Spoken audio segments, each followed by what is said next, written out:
When I was in 6th grade, I had a teacher named Mrs. Hilario who was just the funnest teacher, and she inspired me. And I remember her saying several times to us, "You can be what you want to be." And I really didn't understand the complete impact of that at that age, but I really started to lean into that concept of, if there's something big that I want to do, I can go for it, I can try. And it was that year that I decided I want to be a teacher.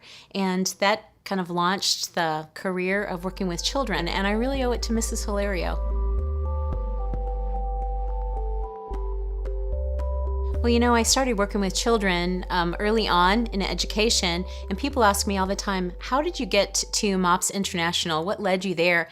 It's really interesting because I didn't come up through the company. I wasn't in a MOPS group when I was a mom with young children, and I didn't even realize how badly I needed that.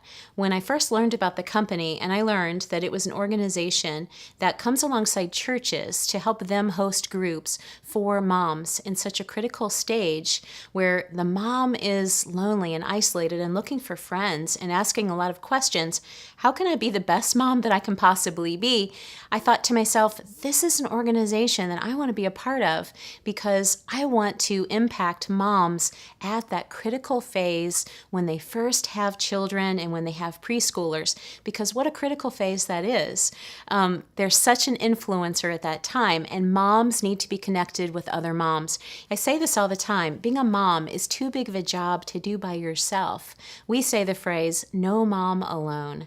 And that's really what MOPS is all about. It connects moms to each other so that they can lean into each other, share what's frustrating and what worries them, what bothers them, and have meaningful conversations in a setting where they can really learn what God has to say into their life and into their motherhood.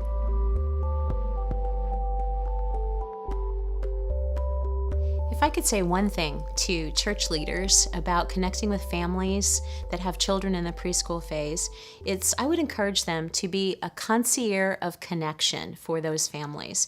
We know that moms of young children desperately want to connect with each other, and dads do too. Families of young children want to get together and talk because they know that they have a common ground, and they want to get together and ask, what do you do about this? And what about that? And is potty training driving you crazy? And all those types of things.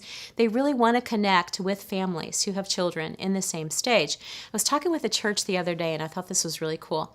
They said they provide opportunities called ages and phases for families who to get together, kind of on an informal basis. They said they do brown bag lunches, and they invite families of babies of newborns to all get together and have lunch. They invite families who have 2-year-olds to all get together, and on up the chain. And they said it's been really successful because they found out that even in addition to classes for those families, that the families really wanted to connect with each other and form friendships and just ask questions and lean into each other.